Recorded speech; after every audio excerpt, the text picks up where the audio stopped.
إن الحمد لله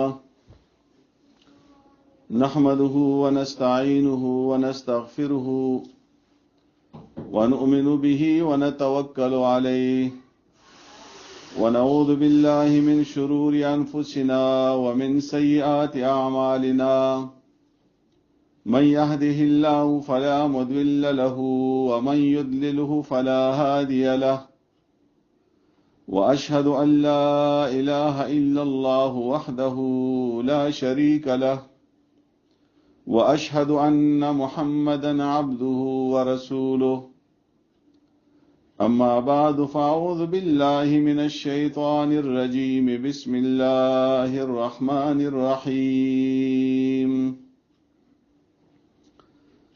الحمد لله رب العالمين الرحمن الرحيم مالك يوم الدين إياك نعبد وإياك نستعين اهدنا الصراط المستقيم صراط الذين أنعمت عليهم غير المغضوب عليهم ولا الضالين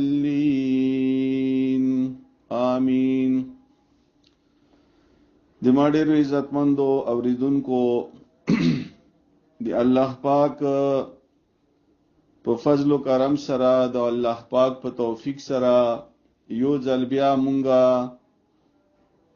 د رمضان د روزې دوره تفسیر آغاز کوو.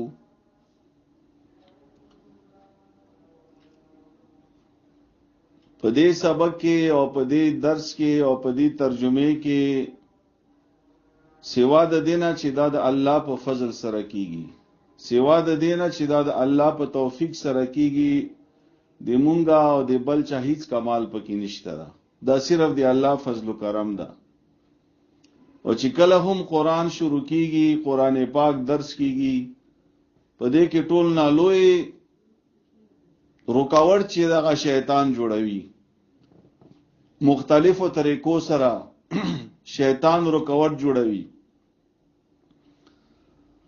نو د ما عزتمندو کوم څه تاسو په مدرسې کې یو یا څوک په موبایل باندې دا درس واوري، شیطان به تاسو ته مختلفې وسوسې درچوي په مختلفو طریقو سره.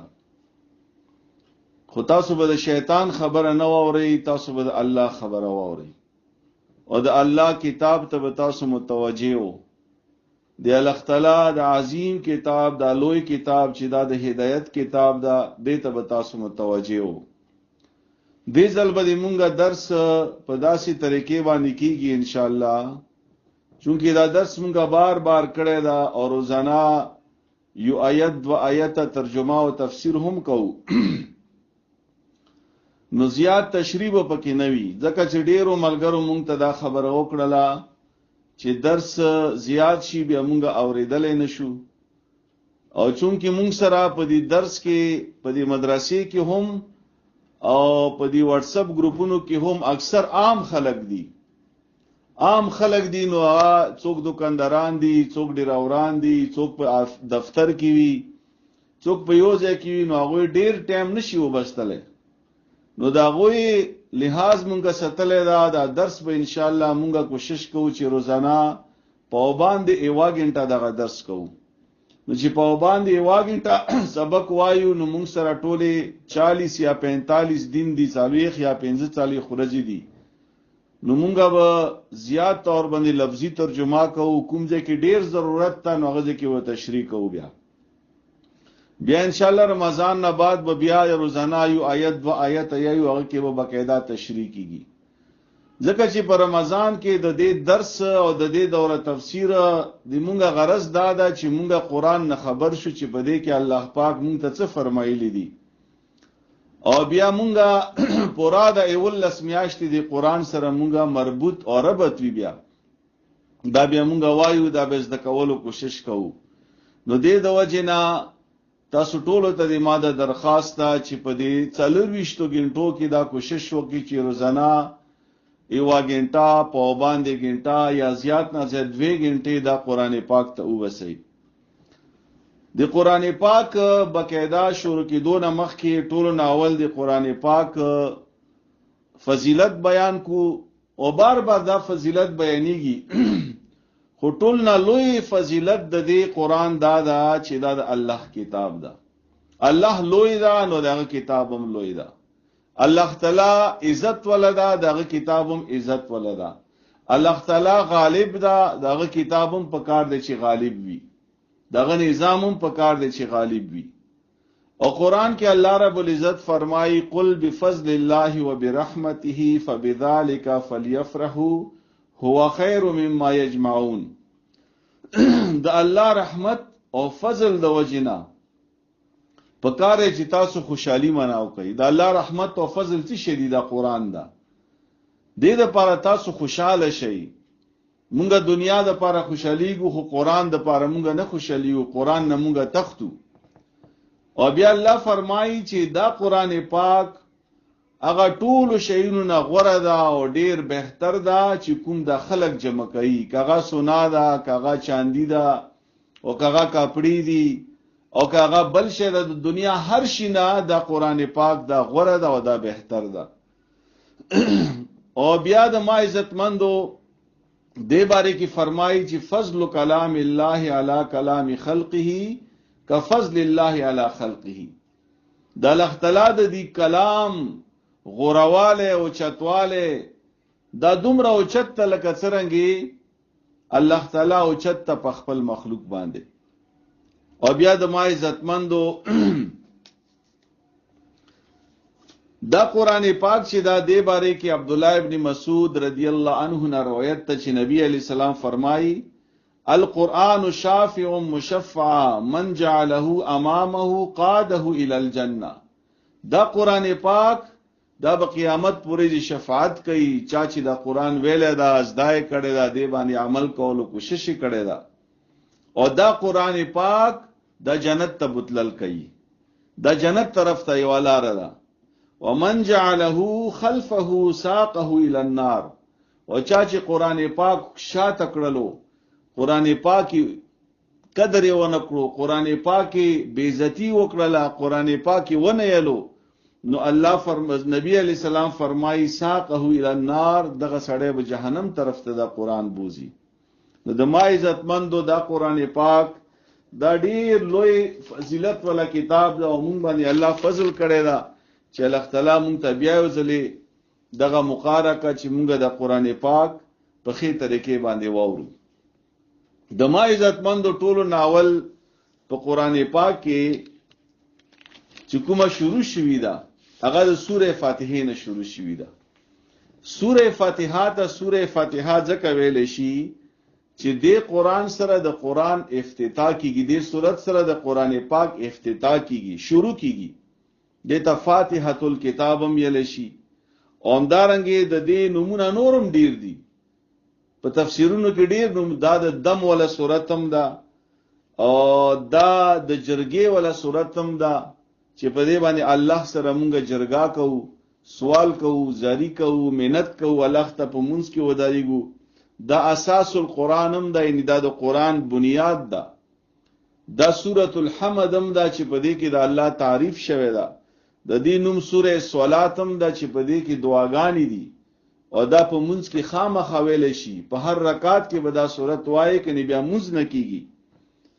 اومدانګي سبع المثانی د دې نوم ده، الشکر د دې نوم ده، الشفاء د دې نوم ده، ام القرآن د دې نوم ده، ام الكتاب د دې نوم ده، تعلیم المسأله د دې نوم ده. تعلیم المسأله مطلب دا چې بده کې الله تعالی مونږه پوي کړیو چې سوال به څنګه کوي الله نه، یعنی اول به د الله تعالی تعریف بیان کی، هغه نه بعد به الله نه سوال وکي، دعاګانې به وکي. هغه به تاسو ان شاء الله په خپل وګورئ. نو دا سورۃ چې دا د ډیر لوی فضیلت ده او فضیلت زکه ده چې دا د قرآن پاک اولنې سورۃ ده. فضیلت زکه ده چې په دې کې ټول قرآن پاک هغه راجمه ده او بیا دا ټول سورۃ په ایاک نعبد و ایاک نستعین کې راجمه شوی ده. نو د ما عزتمندو دا سورۃ چې دا د دې باندې ځان په یول ځکه چې دا موږ په مونږ کې یایو په کار چې دی باندې مخ ځان پوي کو. او د ما عزتمندو بیا دې صورت کې چې کوم الفاظ دي دې باره کې ابو هريره رضی الله عنه نه روایت ته چې نبی علیہ السلام فرمایي چې الله فرمایي حدیث قدسی ده ثم سوره فاتحه چې دا مو په دوه حصو کې تقسیم کړي دا نیمه حصہ ما د پاره ده او نیمه حصہ د ما بندا د پاره ده نو بیا فرمایي چې کله د ما بندا وایي چې الحمدلله رب العالمین نو الله ته جواب ورکړي حمدنی عبدی د ما بندا د ما تعریف وکړلو د ما صفت بیان کو د ما ثنا بیان کړه دا څومره لوی خبره ده چې مغزه کې الله پاک د بندا ته جواب ورکړي او بیا چې کله بندا وایي چې الرحمن الرحیم نو الله ته په جواب کې فرمایي اثنى علی عبدی چې د ما بندا د ما ثنا بیان کا د ما تعریف وکړو او چې کله بیا بندا وایي چې مالک یوم الدین نو الله پاک ورته په جواب کې ای مجدنی عبدی د ما بندا د ما شان بیان کو د ما پاکی بیان کا او بیا الله پاک فرمایي چې بندا ټول کارونه ما ته په حواله کړل ټول کارونه ما ته په حواله کو بیا چې کله بندا وایي چې ایاک نعبد و ایاک نستعين نو الله پاک فرمایي هذا بیني و بین عبدي دا هغه الفاظ دي چې دا د ما او د ما د بندا په منځ کې دي یعنی دا الله تعالی خالص بندگی کول او الله تعالی نه امداد حاصلول د پاره د الله تعالی د بندگی ایاک نستعين مطلب دا ده چې یا الله مونږه خاصتانه مدد غواړو په عبادتو کې په نیکیانو کې په دین کارونو کې او بیا فرمایي ولی عبد ما سالا چې ما بندا زب خپل بندا ته اوس هغه شی ور کوم چې دا منه څه شی وغواړي نو یو مسله خو دې نه دا ثابت شوا چې کله مونږه دعا کوو الله نه په کار دې چې هغه نه مخکې سوره فاتحه مونږه وایو او بیا فرمایي چې کله چې بندا وایي چې اهدنا الصراط المستقیم تر دې ولد والین پورې نو الله فرمایي چې دا د ما د بندا د پاره دی یعنی بندا مانه دعا وکړه دغه دعا الله پاک بیا قبلای نو د ما عزتمندو ډیر اهتمام وکړي د دې سوره فاتحه دی باندې الله تعالی ډیر کارونه روانوي څوک بیماران شي تاسو وځلې په هغه باندې سوره فاتحه دم کوي الله تعالی به روغ جوړ کی څوک چې شوچی چی هغه باندې سوره فاتحه دم کوي الله تعالی به روغ جوړ کی اوس تاسو سورته ته متوجه شئ ټولن اول چې مونږه قران پاک رخلو نو قران پاک یلو نمخ کې مونږه یایو چې اعوذ بالله من الشیطان الرجیم دا ویل یایو دا ځکه یایو چې الله تعالی په قران کې فرمایلی دي فاذا قرأت القرآن فاستعذ بالله کله چې د قران تلاوت کوي کله چې د قران ترجمه کوي کله چې د قران الفاظ یې نو الله تعالی پورې پناه غواړه همدغه تعوذ یا اعوذ بالله یا او دا اعوذ بالله چې دا اصل کې دا الله پورې پناه نیول دي الله پورې پناه نیول دي الله تعالی ته منډه ویل دي الله تعالی ته منډه ویل دي او مطلب د دې دا ده چې زه امان غواړم زه پناه غواړم الله پورې چې ما بچ کی د شیطان نه یعنی شیطان خو دې مو دښمن ده دا خو موږ ټول خبر یو شیطان موږ نه پرېږدي مخکې نه ورستو نه یو سایډ نه بل سایډ نه نو شیطان به موږ څنګه ځان بچ کوو موږ خپل ځان نشو بچ کولای څومره پورې چې د الله توفیق نوي د الله مدد نوي نو چې کله یو انسان وایي چې اعوذ بالله من الشیطان الرجیم نو دې انسان خپل ځان الله ته حواله کو نو الله رب العزت به شیطان بچ کوي بیا او بیا د ما عزتمندو شیطان چې دا د دې معنا دا الله تعالی رحمت نه لري شتنا مطلب د الله تعالی رحمت نه لري د الله تعالی مهرباني نه لري او دا دې موږ غټ دښمن ده الله فرمای انه لکم عدو مبین دا د تاسو ښکارا دښمن ده ښکارا دښمن مده د شیطان نو دې د وجنا کله هم صرف قران ویلو سره نه کله هم تاسو ته شیطان وسوسه درواچي نو بس بیا اعوذ بالله یل پکار دی او د شیطان به بیا تختی ان شاء الله.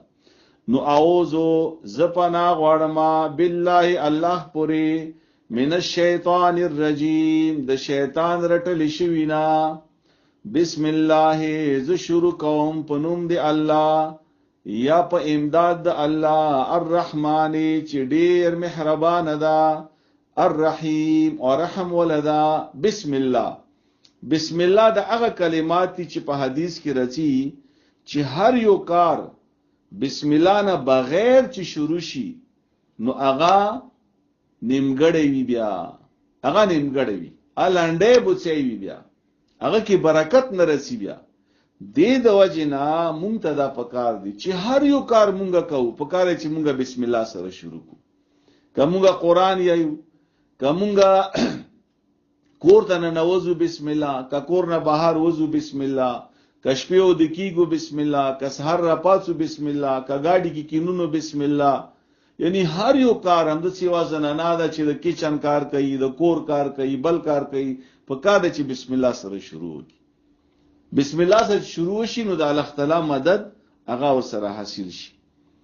نو بسم الله پنوم د الله، یا زه شروع کوم پنوم د الله، یا زه شروع کوم پنوم د هغه الله چې زور نه مدد غواړم. دا ټول معنی دي. الرحمن چې هغه ډیر مهربان ده. الرحمن هغه صفت ته دی الله چې کله الله نه وغواړي نو الله یې ورکوي. او الرحیم هغه صفت ته کته غواړي او کنه غواړي الله یې درکوي ده. او بیا دیږي کې الله مفسرین ډېری معنی کړی دي، خو الرحمن یو معنی ده چې الله تعالی مهربان ده په دنیا کې په هر چا باندې، په مسلمانانو باندې هم په کافرانو باندې هم. الرحیم الله تعالی مهربان ده په آخرت کې صرف په مؤمنانو باندې، په کافرانو باندې غږی کې به الله تعالی مهربان نه ده. نو بسم الله ز شروع کوم په نوم د الله الرحمن چې مهربان ده الرحیم او رحم ولدا. الحمدلله د کمال ټول صفاتونه، د کمال ټول صفاتونه لله خاص الله لردی رب العالمین چې پالون کې دا د ټولو مخلوقاتو. الحمدو دا یو ذکرم ده، الحمدو دا شکرم ده، الحمدو دا یو دعا هم ده. دا د یو لفظ د چې دی باندې الله ډیر زیات خوشاليږي او الله سره ګناهونه مفقه حدیث کې رغلی افضل الدعاء، غره دعا ده دغه الحمدلله. نو زه تعریف کوم دی الله، خاص دی الله چې دا ټول د کمال صفاتونه د خالص الله د پاره دي. او کبیا یو انسان کی صفت ته هر څه صفت ته دا هم الله ورته ور کړی دا. دا د انسان خپل کمال نه ده، د الله ور کړی دا. رب العالمین چې پالون کې دا، پرورش کون کې دا.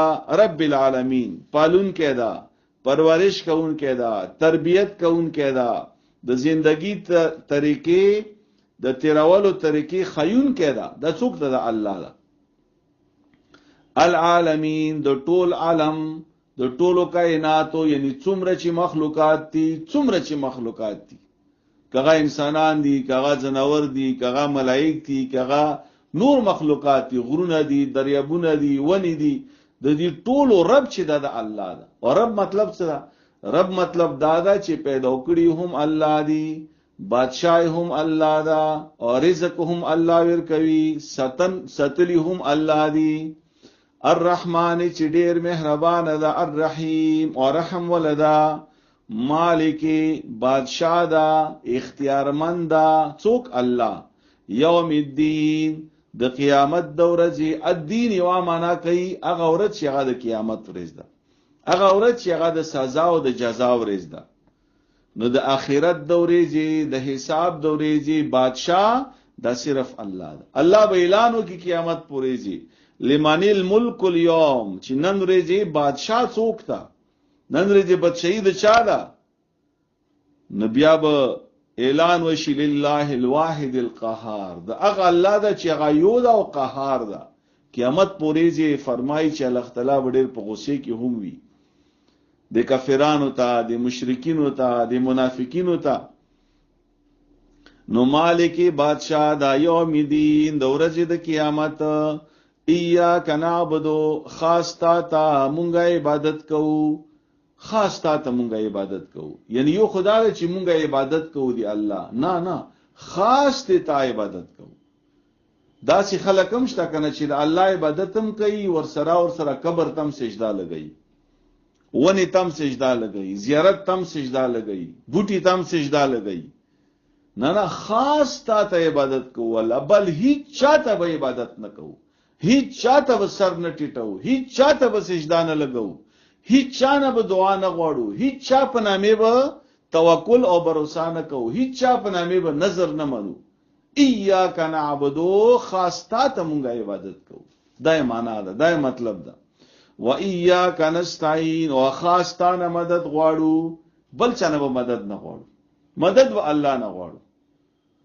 مدد کون کې دا صرف الله ذات روزی ور کون کې الله دا مشکل کشا الله دا حاجت روا الله دا بچی الله ور کوي روزگار الله ور کوي ژوند الله ور کوي مرګ الله په اختیار کې دا هر یو شی د الله په اختیار کې ده نو مدد بم الله نه غواړي او په دې کې خاص طور باندې خبره ده اصل کې چې یا الله موږ خاص دي تا عبادت کوو نو چې کله دې تا عبادت کوو نو یا الله تعالی د تا عبادت کولو د پاره موږ سره مدد وکي کنه شیطان خو لګیا ده کنه شیطان خو خلق په شرک باندې مجبوروي په بدعات مجبوروي په ګناهونو شیطان کوشش کوي نو یا الله تا نه مونږه مدد غواړو د شیطان په مقابله کې چې شیطان مونږه دوکانه کې چې مونږه خالص د تا عبادت وکړو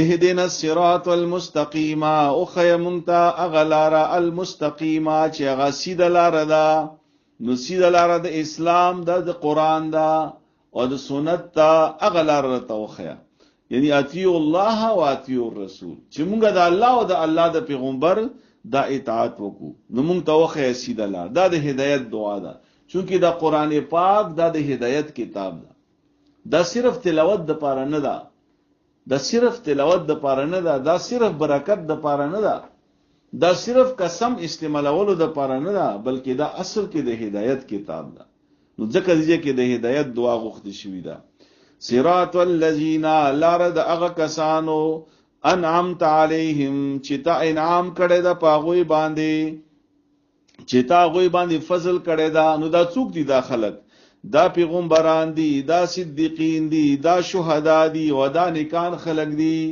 یا له دغه خلق لار توخیا د پیغمبرانو لار اوخیا د رښتینو خلکو لار اوخیا د شهیدانو لار اوخیا او د نیکانو خلکو لار توخیا غیر المغضوب علیهم مخیا د هغه کسانو لار چې تور ته په غضب شوی یعنی هغه چاته چې ته په غصای یا له دغه لار مونږ ته مخای هغه په لارې باندې مونږ روان مکی دا څوک دي مغضوب دینه مراد مفسرین فرمایي چې دینه مراد يهوديان دي الله ورته په غصه شوی دا ولذالین ان لار د گمراه خلقو گمراه دینه مراد عیسایان دي يهوديان هغه خلقو یاد ساتي د دوی نتیجه کې پناویلی غوښتي شوی دا د دوی لارې نه ځان ویلې بچ کړي شوی دا د الله په مدد سره وجه دا ده چې يهوديان هغه خلقو چې دوی سره کتاب موجود وو تورات دا موجود وو او دا د کتاب خو غټ غټ عالمانو دا په کتاب پویدو خو کتاب باندې عمل یې ونه کړو کتاب شاته وګرځولو یا کتاب دنیا د لپاره استعمال کړو نو الله تعالی ورته په غضب شولو دا الله په لعنت کړلو دا الله محروم کړلو بیا د دې کتاب نه او يهوديا عیسایانو ذکر ویل شوی دا دوی سره هم کتابو چې هغه انجیل وو يهوديانو کې دا خبره وا چې دا عالمانو خو په علم عمل ونه کړو او عیسایانو کې دا خبره وا چې دوی هم کتاب پرېږدولې وو دو صرف او صرف شروع کړل دې باندې چې دوی پیرتوب شروع کړلو دوی ځان ته بکینستلو بیل بکینستلو خپل مریدان به رجم کړلو کتاب یې پرېږدولو نو قران پاک اصل کې مونږ ته چې کوم لار خي دا نه د يهوديانو لار خي او نه د عیسایانو لار خي. قران پاک مو ته لار خي چې قران پاک ویا عمل ور باندې وکا او خلکو ته وخیا. د سینا چې تا قران پاک تا سره پالمریو کې پروت تا قران پاک د پرېږدولې ده او په نورو طریقو باندې لګیای. نه قران پاک د میدان کتاب ده. دا د کونجته د کتابو کې نستلو کتاب نه ده. ګوره چې زه چادر په ځان باندې رواچوم او یو کونجته یو کونې ته کینم. نه د کتاب راواخله او روزه میدان ته خلکو ته وخیا. خلکو ته وخیا په جلسې کې وخیا، په مدرسې کې وخیا، په بازار کې وخیا، په میلې کې وخیا. نو دا قران چې زده کې دا بیا بل تخای د دې اشاعت بکای بیا ولدوالین ان لار د گمراه خلکو دین بعد به امین خامخایي. امین بزکه یای چې رسول الله صلی الله علیه و آله وسلم امین باره کې فرمایي چې کلا چونکی دا صورت خو په مونږ کې یایو نو په حدیث کې راځي چې دا امین چې دا د دې دعا د پر یو مهر ده. یعنی دا کومه دعا چې مونږ وکړه یا الله دا دعا قبول کړه. امین اصل مطلب دا ده. امین اصل مطلب دا ده. او بیا په حدیث کې راځي چې اذا امن الامام فامنوا. کله چې امام وایي چې امین نو تاسو امین امین یایو. ځکه چې هغه کې امام په مونږ کې دغه سوره فاتحه یایي نورستو خلک بم امین ورپسې یایي وروي یا تیز یایي. په دې کې اختلاف تا اڅ خبره نه ده که څوک آرام سره یایي او که څوک تیز یایي. خود ولدوالین پسې سوره فاتحه پسې امین یل دا ضروری دی او دا یل پکار.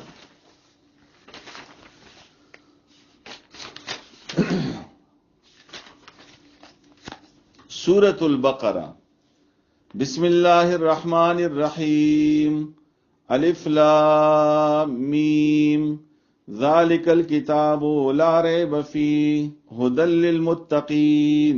سورة البقرة دا د قرآن پاک د ترتیب په اعتبار سره دا دویم سورت ده او دې سورت باره کې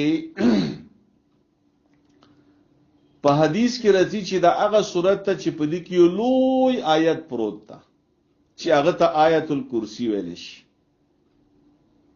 او د دې سورت په باره کې راځي په حدیث کې چې اقرأوا الزهربین تاسو تلاوت کوئ د دوو ستورو.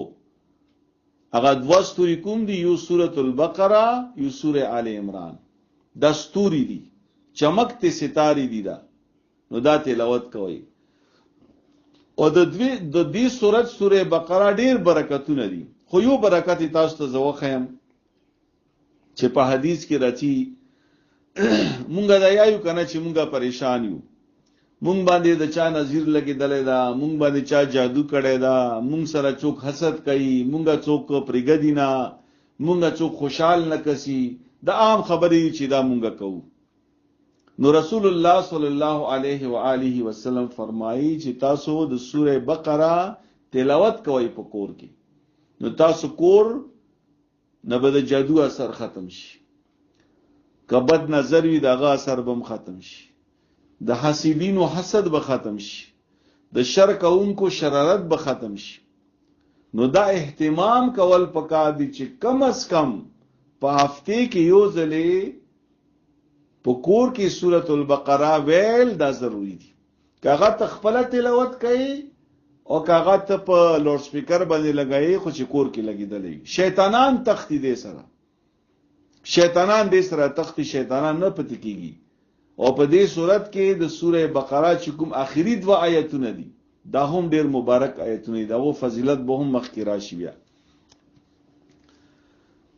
نو ذالک الکتاب دغه کتاب چې دا کتاب نه مراد دغه قران او دینه مخکې حروف مقطعات الف لام میم دا اکثر سوراتونو په اول کې راځي او دا حروف مقطعات دي. د دې مختصر معنا دا چې الله تعالی خپويږي د دې په معنی او په مطلب باندې. او بیا مفسرینو ډېر معنی د دې کړي دي، ډېر مطلبونه بیان کړي دي. خو به هر حال دومره تاسو یاد ساتو چې په دې باندې الله خپويږي. او کله هم چې دغه صورت په سر کې حروف مقطعات راغلي دي هغه نه بعد اکثر ځایونو کې یو څو ځایونو نه علاوه اکثر ځایونو کې به د قران پاک ذکر شوی. نو الف لام میم ذالک الکتاب لا ریب فی، دا هغه کتاب دا چې نشته شک شوبه پدې کې، هدن دغه هدایت تا. په سوره فاتحه کې مونږ ویلو کنه چې اهدنا الصراط المستقیم، یا لمون تسید لار او خیا. نو الله فرمایلو چې دغه هدایت تا، دغه سید لار دا، دا قران پاک واخلا. الله دعا قبول کړه. اوس مونږ ته دا د سوره فاتحه معنا نه رچی، نو مونږ په دې څه پوهیږو چې سوره فاتحه کې مونږ کومه دعا الله نه غوښتي ده. هدن دا هدایت تا، دا لار خودون کې دا قران پاک للمتقین پرهیزګارو خلقو د پاره، یعنی دې دا هدایت هغه خلق مندل شي چې هغه پرهیزګار خلق دي. پرهیزګار مطلب چې ګناه نه ځان بچ کړي، بس لنډه خبره ده، مختصر مطلب دا ده، نیک عمل کوي او ګناه نه ځان بچ کړي. نو دینه هدایت خستل شي هغه خلق چې هغه نیکی کوي او ګناه نه ځان بچ کړي. یو خبره ده. او بیا بل ځکه الله فرمایي د دې قران په باره کې چې هدل للناس، دا هدایت ته خلقو د پاره، ټول خلقو ته هدایت ته. نو مطلب دا شولو چې دا قران پاک ټول خلقو د پاره هدایت ته، خو دینه هدایت خستل شي هغه خلق چې څوک پرهیزګار دي، هغه ته फायदा ورکوي. بیا اوس پرهیزګار خلق څوک دي؟ الذين هغه پرهیزګاران خلق یؤمنون بالغیب چې ایمان راوړلو په غیب باندې، ويقيمون الصلاه او قائم کوي یا پابندي کوي په مونږ باندې، ومما او د هغه رزقناهم چې مونږ ورکړی د دوی ته ينفقون خرج کوي. ټول نول ایمان بالغیب، یعنی کوم شی چې نه ګوري ایمان براوړي، لکه الله رب العزت. همدارنګه قیامت مونږ نه ده کتلې، همدارنګه ملائک مونږ نه دي کتلې، خو چې الله فرمایي چې ایمان راوړه نو سوچ بنه کوي، سوچ بنه کوي چې شی زنه ګورم به څنګه ایمان راوړم، بغیر سوچ نه به ایمان راوړي. بس دې ته ایمان بالغیب دی. همدارنګه مونږ قائم کول مطلب په خپل مونږ کوا او په بچو باندې مونږ کوا او په کور کې او په محله کې د مونږ نظام جوړ کا، په جمع سره مونږ کوا او په خشوع او خضوع سره مونږ کوا او په خپل وخت باندې مونږ کوا او پورا مونږ کوا. او هغه رزق چې مونږه درکړی دا رزق نه مراد د الله هر یو نعمت مراد ده. رزق نه مراد مالم ده، رزق نه مراد خوراکم ده، رزق نه مراد بچی هم دي، رزق نه مراد سونا او چاندی او کپڑے هم دي. الله فرمایي چې څه چې ما درکړی دي دې کې د الله په لاره کې خامخا حساب کوا، خرج کوای. دا د مؤمنانو او د متقیانو صفت ده. والذین پرهیزګاران خلق غدی یؤمنون بما انزل الیک، چې ایمان دروړي په هغه کتاب باندې چې نازل کړي شوی د تا ته، وما انزل من قبلک، او په هغه کتابونو باندې چې نازل کړي شي مخکې تا نه، یعنی په قران باندې ایمان دروړي او په نورو کتابونو باندې هم ایمان دروړي. من قبلک هغه کتابونه چې تا نه مخکې نازل شوي دي. دا د نبی علی السلام د ختم نبوت لوی دلیل ده چې دینه بعد بل پیغمبر نه راځي، نه قران نه بعد بل کتاب راځي. مخکې کتابونو ذکر شوی دا، قران نه بعد کتابونو ذکر نشته. نو دې مطلب دی چې قران نه بعد بل کتاب نشته، دا اخره کتاب ده، آسمانی کتابونه، او نبی علی السلام اخره پیغمبر ده. وبالآخرت هم یوقنون، او دوی په آخرت باندې یقین لري. آخرت یقین مطلب دا ده چې زه الله پیدا کړم، ما تعالی تعالی ژوند را کړی دا د خپل عبادت د پاره الله پیدا کړم، او زه چې په دنیا کې څه کوم مرګ نه بعد به الله ما پیدا کوي، قیامت پرې چې دا او قیامت پرې چې ما نه تاسو کوي، او یا به جنت وي یا به جهنم وي. یعنی قیامت به خامخا رسی. اولئک دا کسان چې دي علی هدن ام دغه په هدایت باندې دي من ربهم د خپل رب طرفنا، واولئک هم المفلحون ام دا کسان کامیاب دي. دا صفاتونه چې پچا کې راغلو دوی ته به هدایت هم ملاو شي او دوی ته به کامیابی ملاو شي. دا خو د پرهیزګارو خلکو ذکر ده، د متقیانو ذکر ده. او ذکر کیږي د کافرانو، او دې کې هغه کافران مرادي چې هغه زیدی کافران دي. زید کې مو یو خو هغه کافر دی چې خبر نه ده، نه اسلام پیژني، نه کفر پیژني، نه قران پیژني، بدان ته ژوند تیروي. یو هغه کافر چې هغه زیدی کافر ده، چې هغه خپويږي چې د اسلام دا حق دین ده او بیا هم هغه کفر کوي. نو الله فرمای ان الذين كفروا بشک هغه کسان چې هغه کافران دي سواء برابر خبره ده علیهم پاغوی باندې انذرتهم کته يروي اغوی ام لم تنذرهم او کته نه يروي اغوی. دویمه معنی ده سیدا انذرتهم کته خبر ور کوي اغوی تا ام لم تنذرهم یا کته خبر نه ور کوي اغوی تا لا یؤمنون خو نه وروړي اغوی ایمان ایمان اغوی نه وروړي.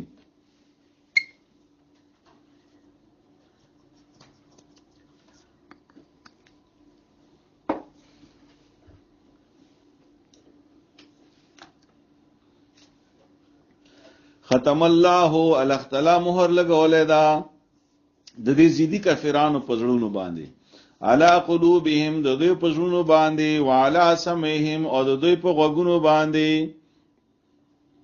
وعلا ابصارهم او د دوی په سترګو باندې غشاوتن پردادا، ولهم عذاب عظیم او دوی د پاره لوی عذاب دا، لوی عذاب د دوی د پاره. ختم الله الله مهر لګولې دا. اوس به یو سوالو کې چې مهر الله لګولې ده نو دوی به ایمان څرنګه وروړي. اصل کې دا الله مهر مطلب دا ده، الله مهر مطلب دا ده، आवाज ورو کا. الله مهر مطلب دا ده چې نبی علی السلام فرمایي چې کله یو کس یو ګناه وکي د زړه باندې یو تور داغ ولګي، او کله چې دی به دویمه ګناه وکي او د توبه ونه بسي نو دویم تور داغ ولګي، او کله چې دریمه ګناه وکي نو دریم تور داغ ولګي. هم دې طریقې سره د زړه تک تور شي. نو چې یو زړه تک تور شي نو بس بیا هغه نه بعد دې تعالی هدایت نه کوي، ځکه چې دې ته بالکل احساس نه کیږي ګناه باندې ګناه، ګناه باندې ګناه، کفر باندې کفر. نو الله فرمایي چې ومن الناس او ځنه د خلقنا. اوس دریم قسم خلق ذکر کوي، اول کې پرهیزګار خلق، بیا کافران. اوس کې الله تعالی ذکر کوي د هغه خلقو چې هغه ته منافق ویل شي. ټول اول د منافق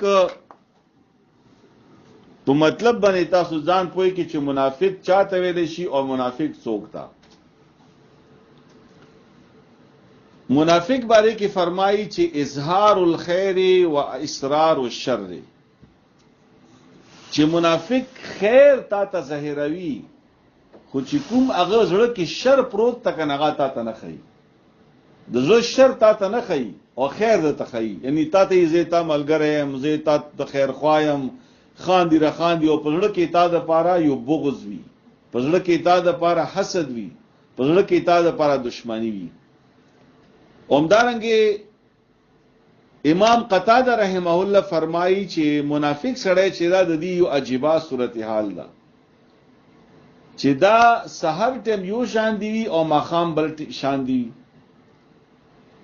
او د منافق مثال د یو کشتی په شان دی دا چې کوم طرف نه هوا تیزه چلیږي دا مغه طرف ته روان ده یعنی کوم طرف ته فایده ده دا مغه طرف ته روان ده. د منافق تاریخ دا چې نبی علی السلام کله مدینه ته هجرت وکړلو نو په مدینه کې د يهوديانو قبایل هم او د مشرکینو قبایل هم وو. په دې مشرکینو کې وا قبیله وا حزرج، پاره کې یو کس عبد الله ابن ابی، دا د مدینه سردار جوړیدون کې وو، د مدینه بادشاہ جوړیدون کې وو. خو چې کله نبی علیہ السلام راغلو، کله صحابه کرام راغلل، نو دې کې یو اسلامی ریاست جوړ شو، نه داغه بدشي ختم شو. چې هغه بدشي ختم شولا، نو هغه دا اراده وکړه چې زه د اسلام په جامع کې دنه د اسلام مخالفت کوم. نو په ظاهر باندې هغه مسلمان شو، خو په زړه کې په عقیده کې هغه کافر وو. نو الله فرمایي ومن الناس وزن د خلقنا من اغه څوکتي یقول چې وایي آمنا مونږه ایمان راوړې دا بالله په الله باندې و بالیوم الاخر او په ورځ د آخرت باندې وما هم حالان کې ندي دوی بمؤمنین ایمان راوړون کې یخادعون الله دوی دوکاور کوي په خپل خیال کې الله تا والذین او خلق ته دوکاور کوي آمنو چې ایمان راوړې دا. نو الله فرمایي چې وما يخدعون خدوی دوکا نویر کوي هی چاته الا انفسهم مگر دوی خپل ځانونه ته دوکاور کوي، خپل ځانونه په دوکې کې اچولي دي. وما يشعرون خدوی پویږي نه، دوی کې شعور نشته ده. فی قلوبهم مرض د پزونو کې مرض ده. مرض نه مراد مرض د منافقت. فزادهم الله نو زیاد کړل هغه د پاره الله تعالی مرضن دا مرض یعنی منافقت ورځي په ورځي نور زیاتې دلو، ځکه چې اسلام چې کامیابې دو نو د دوی منافقت نور زیاتې دو. اسلام ته چې کله خیورې زراتلی د ژوند کې حسد نور زیاتې دو. ولهم دوی د پاره عذاب علیم دردناک عذاب دا. ګوره کافرانو باندې کې الله فرمایي ولهم عذاب عظیم لوی عذاب ده. منافق ته الله دردناک عذاب ورکوي، هغه نه هم سخت عذاب ده، ځکه چې دا دوکاباز ده. بما په سبب د دې کانو یکذبون چې دوی دروغ ویل، دروغ یې هم دغه چې په زړه کې کافرانو، په خولې به ویل چې مو مسلمانان یو. نو اوس منافقینو ته چې کله وایي ته وَإِذَا قِيلَ لَهُمْ لَا تُفْسِدُوا فِي الْأَرْضِ، هر کله چې ویل شي منافقینو ته چې فساد مکوئ په ځمکه کې، ټول لوی فساد دادا چې د اسلام مخالفت کول، د قرآن مخالفت کول. او همدارنګه د منافقینو صفت دا هم بیان شوی ده په سوره توبه کې، تاسو ویلو چې خلق به بدو تر بلل او خو کارونه به خلق منی کول. نو چې ته ورته وایي چې فساد مکوئ په ځمکه کې، قالو نو یای دوی انما نحن مصلحون چې بشک مونږه خو اصلاح کوونکیو، یعنی مونږه خو فسادیان نه یو، مونږه خو روغه جوړه کوو. نن سبا چې ته وګورې کنه د بین الاقوام کې چې وګورې چې کوم فسادیان خلق دي، دا ټول ملکونه چې فساد نه ډکړل، هغه ته چې وایي چې ته فساد کوي، هغه چې نازه خو روغه جوړه کوم، ما خو فلانی ځای کې روغه وکړه، فلانی ځای کې مروغه وکړه، دا جنگ مو ودرولو، هغه جنگ مو ودرولو. دا ټول منافقت کوي. الا خبردار، الله ته خپل جواب ورکړي، الا خبردار انهم هم المفسدون، بشک هم دوی فساد کوونکي دي، ولکن لا يشعرون، لیکن دوی شعور نه لري. واذا قيل لهم امنوا، هر کله چې ویل شي دوی ته ایمان راوړئ، کما آمن الناس، لکه څرنګه ایمان راوړی دا نور خلکو، قالو نوای دوی انؤمنو کما آمن السفهاء، آیا مونږ ایمان راوړو په شان د بیوقوف خلکو. نور خلکو نه مراد څوک دي؟ صحابه کرام. منافقینو ته ویل شو چې ایمان راوړی په شان د صحابه کرام، دوی به ویلو چې دا خو نعوذ بالله دا خو بیوقوف دي، دا خو بیوقوفان دي، ځکه چې اسلام د پاره خو صحابه کرام ډېر قربانیانې ورکولې کنه. او بخاری درس کې تاسو اوریدلې دي ډېر قربانیانې ورکړي، نو دوی به دې ته بیوقوف ویل. اوس هم چې کوم سړی ډېر دیندار وي، په دین پسې لیوانه وي، دا خلک هغه ته چې دا لیوانه ده، نو داسې لیوانتوب پکاره چې خلک د توي چې لیوانه ده. نو الا خبردار انهم بشک دوی هم الصفا، او ان دوی کما کلی، ولکن لا يعلمون، لیکن نه پويږي دوی. واذا لقوا الذين امنوا، وکل چې دا منافقین ملاوشي مؤمنانو سره، قالوا نوای دوی آمنا مونږه ایمان راوړې دا، واذا خلوا الى شیاطینهم، او کله چې دوی مشران، کله چې دوی ملاو شي شیطانانو سره، شیطانانو نه مراد کافران دي، مشران دي خپل، هغه سره چې ملاو شي نو قالو یا اوس شیطان دي چې انسان ته الله شیطان وایي. دې مطلب دا ده چې په انسانانو کې هم شیطانان شته.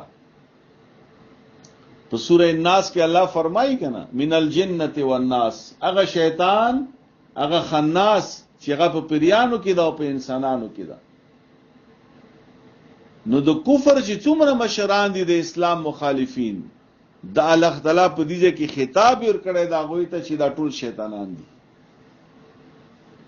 نو قالو بیاي دوی انما کوم ته بشک مونږه خو د تاسو ملګریو، انما نحنو مستهزئون، بشک مونږه مسلمانانو پرې ټوکی کولې مسخره مکولې.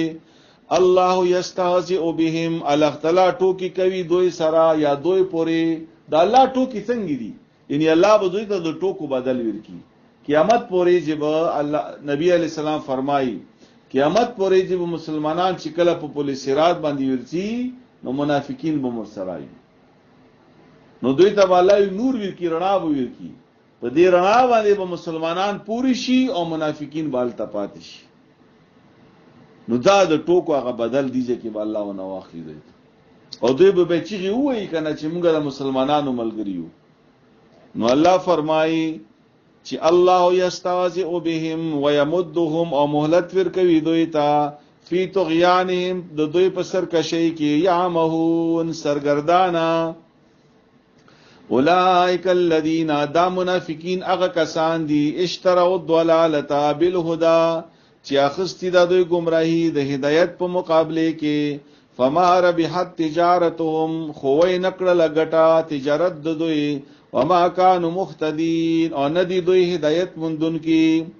مثلهم، مثال د دوی کمثل الذی، مثال دا پشان د هغه سړی استوقد نارن چې بل کړل اور. دا دو مثالونه الله ورکړي. ټول نه اول مثال دا ورکړي الله چې یو سړی راغلو اور بل کړو. دا منافقین چې دي د خپل منافقت د وجنا هغه دی اور نه फायदा ونه خستله، رڼای ونه خستله. نو الله فرمایي چې مثال د دوی په شان د مثال د هغه سړی دا چې بل کړل اور. فلما اضاءت، نو هر کله چې رڼاش ولا ما حوله چاپیر د دوی نه، ذهب الله بنورهم، نو واخستل الله تعالی رڼا د دوی، الله نه رڼا واخستله. رڼا اصل کې اسلام دا قران دا. نو دا منافقین یو ځل د رڼا قبول کړله، دی اور تراغللو، خو چونکی دوی منافقت شروع کړو نو الله دی اور نه دا نور واخستو، اور پرېګ دولو، اور الله پرېګ دولو، خدا نور اور نه راواخستلو چې کوم کې نور دا کوم کې هدایت تا. وترکهم، او پرېګ دول دوی فی ظلمات، پتیارو کې. ګوره رڼا ایواده او تیاری ډیری دي.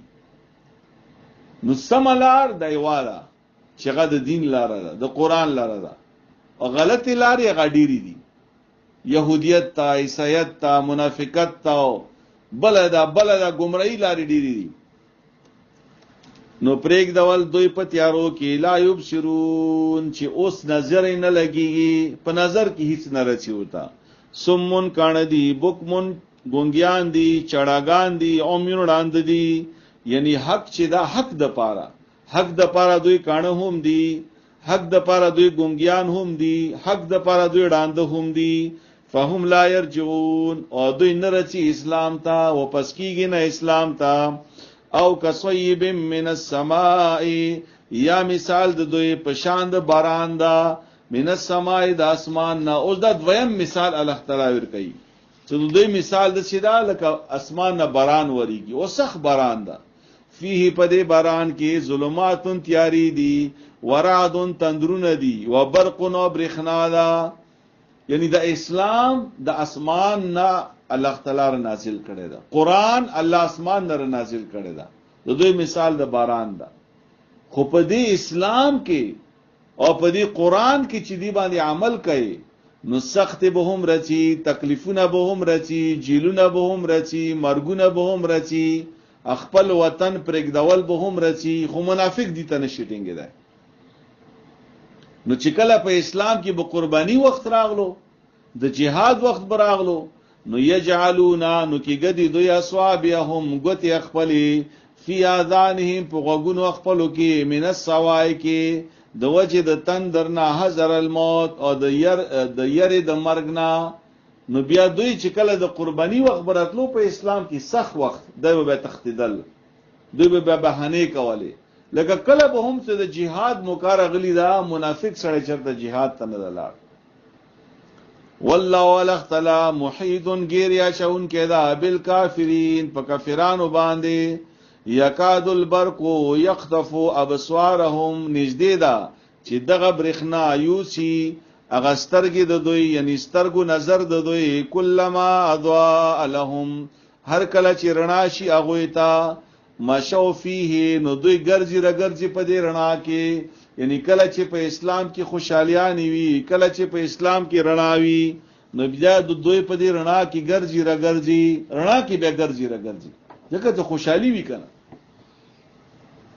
واذا ازلم عليهم او کله چې تیار شي پاغوي باندې یعنی کله د تکلیفونو وخت راشي قامونو بیا دوی حیران ودرېږي، بس بیا خو دې خو نه خوځيږي.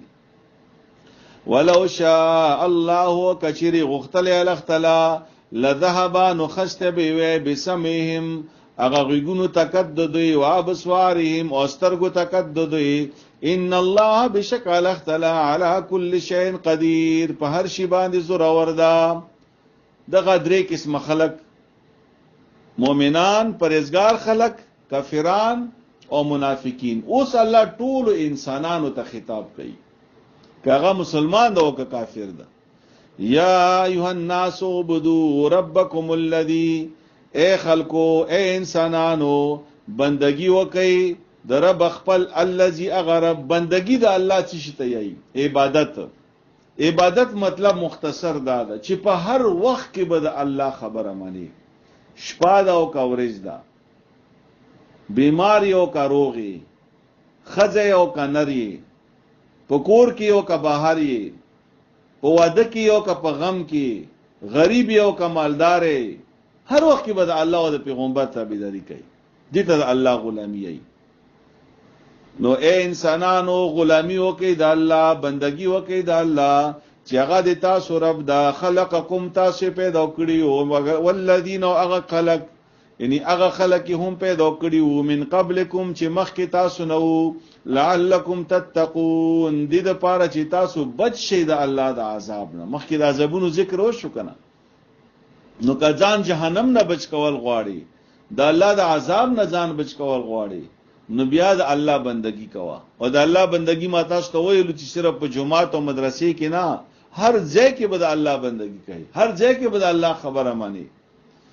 الذي اغى الله اغرب جعل لكم الارض چې جوړ کړی د تاسو د پاره ازمکا فراشن فرش والسماء بنان او اسمان جوړ کړی د چت، یعنی داسې چت ودرولې دا چې بغیر ټیک نه الله ودرولې دا، او د ازمکا فرش تا ګرځا را ګرځا کورونه جوړوا گاډي چلوا، هیڅ قسم ته تکلیف نه ملويږي.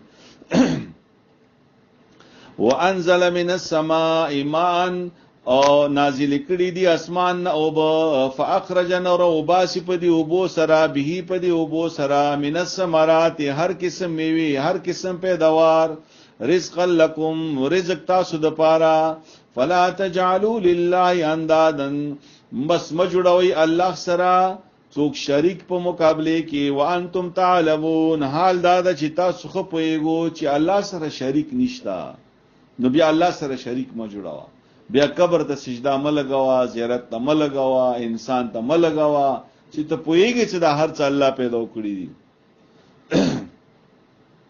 وَإِن كُنتُمْ وَكَچِرِيَ تاسو فی ریب پشک کې مما په بارے د هغه کتاب کې نزلنا چې مونږه نازل کړي د علی عبدنا په خپل بندا باندې فاتو بسورۃ من مثله نوراوډي یو سورۃ په شان د قرآن. قرآن باره کې به د مکی مشرکین ویل چې دا مونږه شکمن یو چې دا پیغمبر د ځان نه جوړ کړي دا، نو الله ته فرمایي چې ښه ټیک شو کنه تاسو هم جوړ کړئ، یو سورۃ خو جوړ کړئ. ودعوا شهداءکم من دون الله ورو غواړي خپل ملګری خپل مشران سوا دی الله نه ان کنتم صادقین کچری تاسو رښتینی وای فإن لم تفعلوا ولن تفعلوا کچری دا کار تاسو ونکړلو او هرگز نشو کولای قرآن په شان دی بڅوک قربل آیاتونه جوړ کی یا سورت به جوړ کی نفتقوا النار التي ويرغي د اغورنا وقودها الناس چې خشاک داغي الناس خلق دي یعنی دا خلق به پکې سيزي او د جهنم اور به ګرميږي اور باندې والحجاره او کانونه مراد هغه کانی چې هغه په بت پرستی کې استعمال دي په شرک کې استعمال شي دي وعدت للكافرين تیار کړی شوی دا د پاره د کافرانو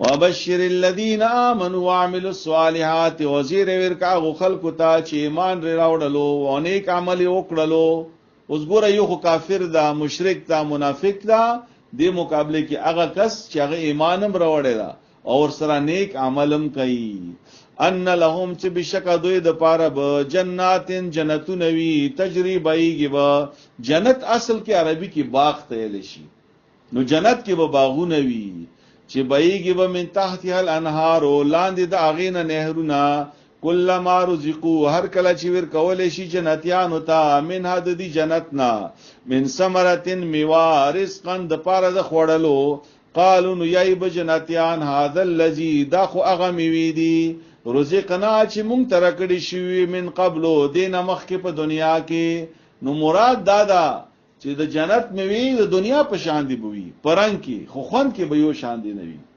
خوان به دا غوي ډیر بدلی نو الله فرمایي واوتو به متشابها او ور کوله بشي هغه ته دغه میوي په شکل کې یو شان خو خوان به ډیر عجیبای بیا ان ولهما دوی د پاره فیه په د جنت کې به ازواجن جوړي بوي بیبيانی بوي مطهرتن پاکي وهم فيها خالدون او دوی په جنت کې همیشاوي دا پکې لوی انعام ده چې د جنت ژوند د ختميږي نه همیشه به دغه جنت وی مرګ پکې نشته ده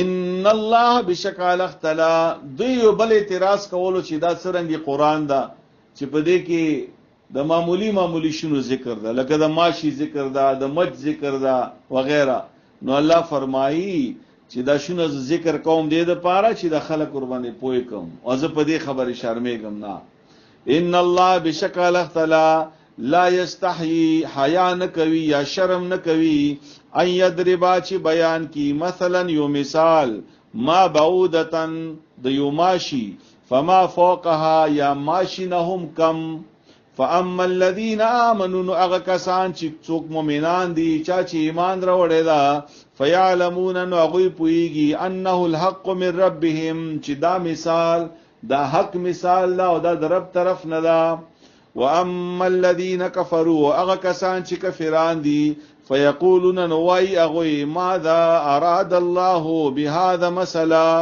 چې څه اراده کړی دا الله په دې مثالونو سره یعنی هغه په کې اعتراض کوي چې دا څنګه قرآن دا چې دا د سیم مثال او دا خبره ده او دا خبره ده او کوم چې مؤمنان دي هغه چې دا الله طرف نه دي دا حق خبره دي یذل به کثیرا ان الله په خپل فرمایي چې په دې مثال سره گمراه کوي الله ډیر خلق ويهدي به کثیرا او هدایت کوي الله ډیر خلق ته وما یذل به او نه گمراه کوي په دې مثال سره الا الفاسقین مگر فاسقان خلق فاسقان سره گمراه شي او څوک مؤمنان دي دا نه گمراه کیږي دو ایمان سره نور زیاتیږي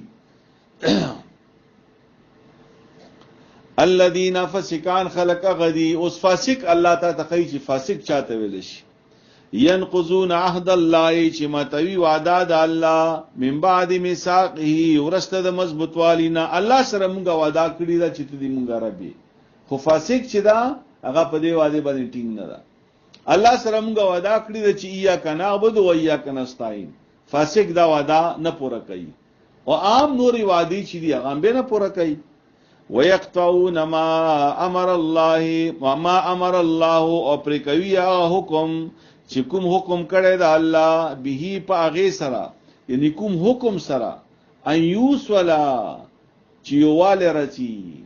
دینه مراد صله رحمی ده. الله حکم کړی دا چې د خپلوانو حق ادا کړي، یو بل سره تعلقات جوړ کړي، یو بل سره خپل ولی مضبوطی کړي، یو بل حقونه پوره کوي. خو فاسق سره دا د خپل ولی لحاظ نه کوي، دا د خپل ولی لحاظ به نه کوي، هغه خپل فائدې پسې ګرځي. ويفسدون فی الارض، او فساد کوي په ځمکه کې. یعنی فاسق سره چې دا فسادی وي، هر ځای کې جګړه جوړي. اولئک هم الخاسرون، هم دا خلق په نقصان کې دي.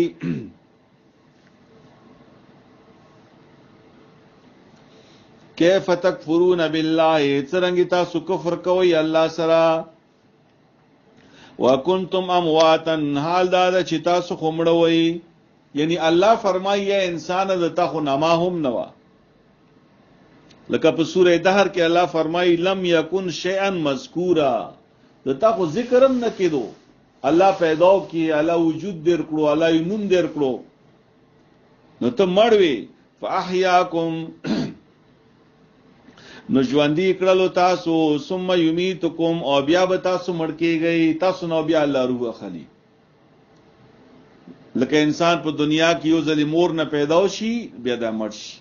ثم یحییکم، بیا به الله دوباره ژوند درکوي تاسو ته. قیامت ورځ مراد ده. ثم الیه ترجعون، بیا به خاص الله ته واپس کېږئ تاسو. یعنی الله به سره بیا حساب کتاب کوي. هو الذي الله غزات خلق لكم، دی آیات تلک متوجه شوخه. ته شمانات وکم تاسو په ګور باندې. دی آیات کې اصل خبره ده چې تاسو وګورئ چې په د ژوند کې په د کائناتو کې چې هر یو شی ده الله فرمایي دا متاسو لپاره پیدا کړی. هو الذي الله غزات خلق لكم، چې پیدا کړل تاسو لپاره ما اغه شینا فی الارض، چې پزمکی کې دی جميعا ټول. خو پکار دی چې کله پوی انسان وی کنه هغه ته به سوچ پکار دی چې ویر شي کنه چې د هر څه الله ما د پاره پیدا کړی دی، د زه الله څخه د پاره پیدا کړی. زه صرف خړلو سکلو د پاره یم، زه صرف چکرو د پاره یم، زه صرف دنیا کې عیش او عشرت د پاره یم. کدی مان څه مقصد شته؟ نو د انسان مقصد دا عبادت کول دی الله، چې هغه باندې ما خبره وکړه، د الله غلامی کول، هر ځکه د الله او د پیغمبر تابعداري کول. ثم استوى الى السماء، او بیا الله تعالی اراده وکړه اسمان طرف ته، نی پاس طرف ته. فسواهن، نو برابر کړل 7 سماوات و اسمانونه. وهو بكل شيء عليم، الله په هر شی باندې خبر ده. وَإِذْ قَالَ رَبُّكَ لِلْمَلَائِكَةِ إِنِّي جَاعِلٌ فِي الْأَرْضِ خَلِيفَةً. اوس الله تعالی د انسان د پیدایش ذکر کوي چې دا ما پیدا کړی څنګه ده، او دې ته ما فضیلت څومره ورکړی ده.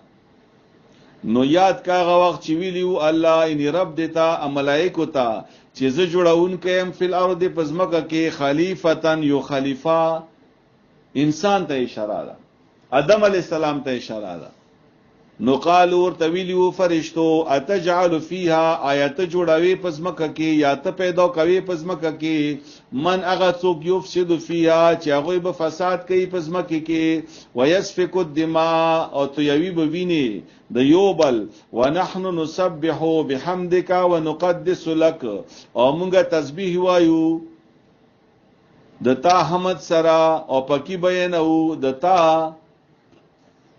اصل کی خبره داش ولا چې الله رب العزت ملائکه ته ویلو چې زه خلیفہ پیدا کوم. نو دا ملائکه الله تعالی ته د ملائکه مشورې ضرورت خو نه وکنه، خدا الله پاک دې مو تربیت کوي چې هر کار کوي مشوره کوي. دا یو خبره شو. دویمه خبره دا ده چې انسان ته الله د خلیفہ لفظ ورکړي. خلیفہ مطلب د الله نائب، یعنی خلیفہ به خپل بادشاہ نه وي، دا به د بادشاہ نائب وي. د دې خپل اختیارات بنوي، د به هغه اختیارات استعمالي چې کوم الله ورکړي دي. یاد ساتئ.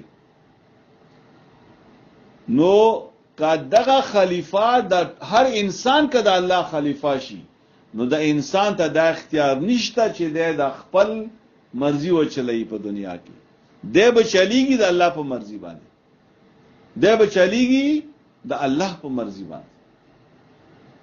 او چې کله بیا د الله مرضی باندې نه چلیږي نو بیا دې کې دا خبره پیدا کیږي چې بیا په پزماګي کې فساد جوړیږي لکه څنګه ملائکه ورته وایي دغه چې په خلیفہ کې دا معنا پرتا ده چې هغه مخلوق چې هغه به اختیارمند وي هغه ته الله اختیار ورکوي لکه څنګه انسان تعالی اختیار ورکړی دا چې کته ګناه کوي کني کی کوي کته دې ما خبره منی او کنه منی نو ملائک په دې پوښو چې دا خلق خو بیا فساد کوي جنگ جګړه به کوي نو معلومه دا شو چې کداغه انسان صحیح طریقې سره د الله تعالی خلیفہ ځان جوړ کی نو فساد بنوي او کچېری بیا د الله تعالی خلیفہ ځان نه جوړوي د الله تابعداري نه کوي نو بس بیا فساد وي نو ملائکه ورته ویلو چې موږ تایو مو د حمد بیانو د تا ثنا بیانو د تا پاکي بیانو نو دین هم دا معلومه شو چې انسان الله تعالی صرف حمد و ثنا د پر نه پیدا کړي بلکې انسان په پزماګي کې ډیر کارونه کوي د اسلام دعوت به کوي اسلام د پاره به قرباني کوي سخت به تیرې په ځان باندې نو قال نو ویلو تعالی ملائکه تا انی اعلم بشک از پویګم ما په هغه څه باندې لا تعلمون چې تاسو ور باندې نه پویږئ وعلم وخیل الله آدم الاسماء آدم علی السلام تنمنا كلها د ټولو شینو یعنی ژوند سره کوم شونه تړلیو هغه ټولو شینو نمونه وخیلو ثم عرضهم على الملائکه او بیا پیش کړل دغه نمونه ملائکه ته فقال نور تویلو الله انبئوني باسماء هؤلاء چې وخیو ما ته نمونه دغه شینو ان کنتم صادقین کچری تاسو رښتینی وای ملائک چې دي د الله مخلوق ده خدا دوی ته الله محدود اختیارات ورکړي دي دوی هغه نه اخو دي خو نه شي کېدل دغه شینو نامې چې کله آدم علی السلام او ملائکه تعالی وخیل نو آدم علی السلام زدا کړی ملائکه نه کیسدا دغه ته ملائکه تعالی اختلا دومره علم او طاقت نه ور کړي چې هغه دغه شینو نامې زدا کی او آدم علی السلام زدا کړل نو الله ملائکه ته ویل چې خطا سو ما ته وخی چې ما دي تا کوم شینو وخیل نمونه تاسو وخیو په جواب کې وته ملائکه یای قالو ویلو ملائکه سبحانك پکیدتا لرا لا علم لنا الا ما علمتنا مون سره دومره علم ته چې تار کړي دا بس مو په دې نمونه نه پويګو انك انت العليم الحكيم بشکت پوي په هر شي باندې حکمت ولې اوس دې کې ګورا د انسان عظمت الله بیان چې انسان تعالی علم ور کړی دا او علم په بنیاد باندې د اشرف المخلوقات تا د اوچت مخلوق تا علم په بنیاد باندې نو یو خدا خبره معلومه شو چې کوم انسان علم حاصل کی د عزت حاصلوي او خصوصا علم د قران او د سنت علم د قران او د حدیث علم او بیا په دې باندې چې عمل وکړي نو بیا خو دغه انسان باندې الله ډیر لوی فضل او کرم ده نو الله فرمایي قال ويلو الله یا آدم انبئهم باسمائهم اے آدم ته وخیا دوی ته دغه شینو نمونه ته ورته وخیا فلما انبئهم باسمائهم نو کله چې وخیلی هغه ته آدم علی السلام نمونه دا غشینو قال نور تویل الله ملائکه تا الم اقول لكم ایا مانو ویل تاسو ته انی اعلم غیب السماوات والارض چې بشک ز پویګم په هغه څه باندې چې هغه غیب د اسمانونو او د ځمکې دي واعلم ما تبدون وما كنتم تكتمون او زه پوهیږم په هغه شیونو باندې چې تاسو ښکارا کوئ او په هغه شیونو باندې چې تاسو پټوئ زه په هر څه باندې پوهیم نو ځکه انسان یې لوی عظمت بیان شولو اوس دویم عظمت الله تعالی انسان ته ور کوي وَإِذْ قُلْنَا لِلْمَلَائِكَةِ اسْجُدُوا او کله چې ما ویلو ملائکه ته سجدا وکړي یعنی ټیټ شي لآدم آدم علیہ السلام تا فسجدوا ناغوی ټیټ شو لاغوی سجدا وکړه الا ابلیس مگر ابلیس ونکړه ابلیس هم په دې ځای کې موجود ده چونکه ابلیس لګ دا یو ده نو چې څوک ډیر وي نوم د مغه خستل شي نو ابلیس هم موجود ده په دې ځای کې وا خبره دا وشوله چې آدم علیہ السلام ته سجدا وکړي نو یاد ساتئ چې دغه سجدا یو خدای د تعظیم سجدا وا دویمه خبره دا وا چې د نبی علی السلام امتنا مخکې چې کوم امتونه وو هغه کې انسان ته سجده د تعظیم سجده هغه ورته جایز وا. بس روانې دی بچیا، زه درس بخپل مرضی سره وکوم، زه بخپل مرضی سره درس کوم، که څوک کینی هغه د کینی او که څوک چی هغه چی. صحیح شو کنه؟ په باندې واګنټه درس وکیږي. ها نو آدم علی السلام چې دا دې ته کومه سجده وینا وشوله ملائکه دا تعظیم سجده وا، او بل دا چې دغه سجده نبی علیہ السلام په امت کې ناجایز ده. کې نبی علیہ السلام فرمایي چې کله ما امتیانو ته سجده جایز وي ما به خذو ته ویلې چې خپل خوندانو ته سجده وکړي، ځکه چې الله تعالی بیا په سوره یوسف کې فرمایي وخر له سجدا، یوسف علیہ السلام ته مور پلار خپل ورونه دا په سجده باندې ورټیټ شيو. نو دیږي کې د انسان او د آدم علیہ السلام یو بل عظمت بیان شو چې ملائکه تعالی ویل سجده ورته وکړي. نو ابلیس سجده ونه کړه، ابا انکار وکړو، استکبر او تکبر وکړو. یو خو انکار وکړو، تکبر وکړلو، یعنی انکار د تکبر په بنیاد باندې وکړو. او بل ځکه دا ابلیس به یای چې زه تا د اور نه پیدا کړم، آدم علی السلام د خاور نه پیدا د نزب آدم علی السلام ته سجده ویل کوم. وکانه من الکافرین، او شو د نافرمانو نه، د کافرانو نه، و د کافر نافرمانو، د نافرمانو سرکش شو.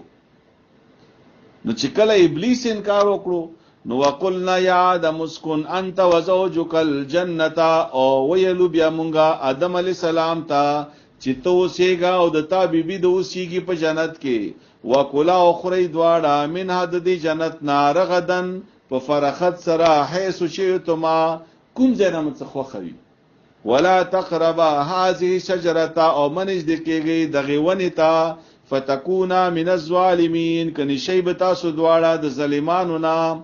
فازلهم الشیطان، نو اخر وسوسه وچول شیطان انها دغیونی طرف ته، یا ولم سول دواړه شیطان دغیونی ته، فاخرجهما، نو روي وستل دواړه مما د هغه حالت ناکان فيه چې کوم حالت کې ودوي. دا تفصیل به ورسته په سوره طه کې بیا راځي، خو دومره تاسو یاد ساتئ مختصر غوندي چې د دې واقعي مطلب څه د اصل کې. اصل مطلب دا ده چې آدم علی السلام ته یعنی ټول انسانانو ته الله وخیله چې د تاسو ځای جنت ته، یو دا وخیلو، دویم دا وخیلو چې د ابلیس د تاسو دښمن ده، او دریم دا وخیلو چې د ابلیس دا به تا جنت ته نه پریږدي. دا د اصل کې د نقشه ده. دا خبره نه ده چې را آدم علی السلام د خپل بیبي خبره ومنله ځکه بیا ونه وخوړله او ځکه به جنت نه وروته کني مو بوستول جنت کې وای. نه نه داسې نه ده. دا الله پاک هم داسې کول چې انسان په دې پوه شي چې د ما اصل ځای جنت ته، او که د شیطان خبره ومنله نو الله به جنت ته نه پرېږدي. نو بیا فرمایي فازلهما الشیطان عنها فاخرجهما مما كان فيه وقلنا اهبطوا بعضكم لبعض عدو، او ویل مونږه چې کوم شی ټول جن د تاسو نه جنو د پاره دشمنان یې، ولکم فی الارض، او شتا او تاسو د پاره دا پزمکی کې مستقر زید استوګنی. ګوره انسان الله پیدا کړی د دنیا د پاره چې دا په دنیا کې وخت لري، مستقر زید استوګنی دنیا کې ده، ومتاع الہین، او د ژوند سامان دا تر د یو وخت پورې. فتلقى آدم من ربه، نو آدم علیہ السلام خو خفاو چې دا مڅ وکړل، دا خو شیطان ولم سوالو کنه. او دا یو سوال پیدا کیږي چې آدم علیہ السلام څنګه شیطان ولم سوالو. نو الله په سوره طه کې فرمایي ولقد عهدنا الى آدم من قبل فنسي، آدم علیہ السلام نه دی وخت کې د الله دا حکم هیر وو چې ماته داونه نه د خوړلې، دا حکم نه هیرو. نو آدم علیہ السلام پریشان و چې وسو حکم.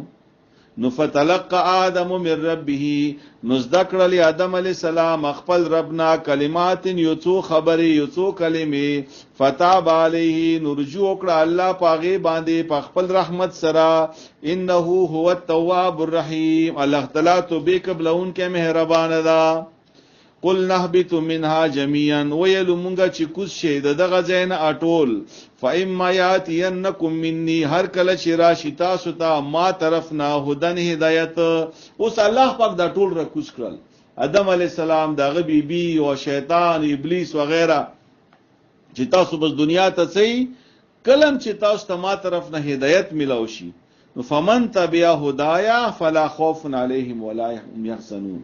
چا چې د ما هدایت تابعداري وکړه، نه باغوي باندې يروي، نه په باغوي باندې غم وي، نه په دنیا کې او نه په آخرت کې. هدایت نه مراد همدغه قران ده، همدغه اسلام ده. والذین کفروا وکذبوا بآیاتنا، او کوم کسانو چې انکار وکړلو او د ما آیتونه دروغ وګڼل